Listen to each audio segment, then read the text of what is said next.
It is no secret that 2020 last year was one of the hardest on the global aviation industry. We've seen the effects of it such as in the groundings of airlines, and in turn, these airlines have been struggling. While we've seen financial reports from airlines, we are now starting to learn the toll on the overall aviation industry in terms of quantifying the drastic decrease of passenger air travel compared to the year prior, 2019. To begin, we'll take a look at some of the numbers stated on a recent report by the International Civil Aviation Organization.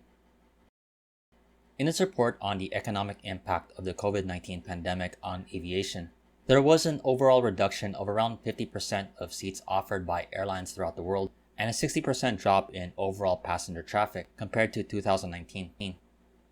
Most of the losses came from the decline in international passenger traffic, which was a reduction of 66% of the seats offered by airlines and an overall reduction of around 74% of overall passenger traffic.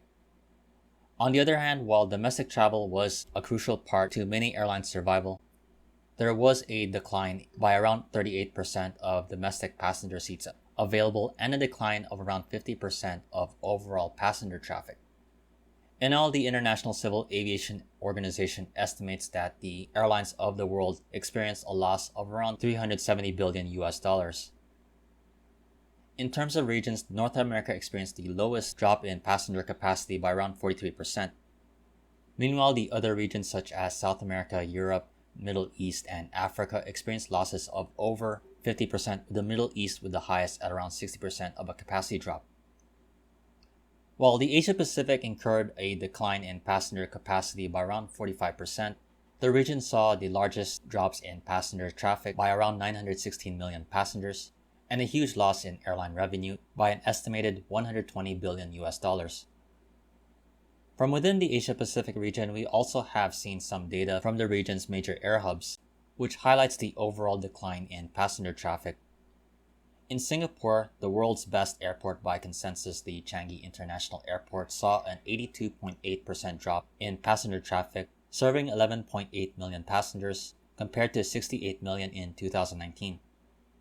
Meanwhile, in Hong Kong, the Hong Kong International Airport Authority reported a drop by around 87.7%, serving just 8.8 million passengers in 2019, after serving nearly 72 million passengers the year prior.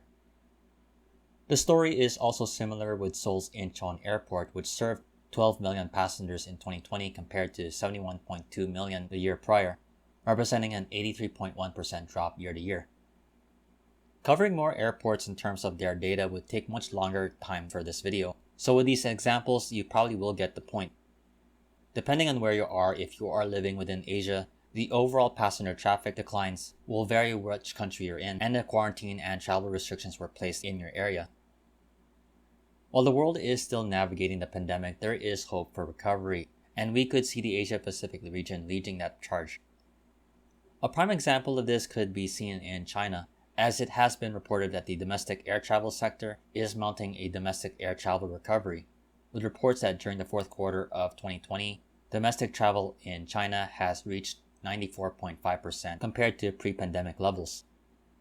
Yet for many airlines around the world, a more complete recovery would be dependent on the resumption of more international flights and the reduction of international travel restrictions. Until more restrictions are eased, most airlines around the world will be treading carefully later in 2021. I definitely hope you enjoyed this video. If you liked it, please like, comment, share, and subscribe.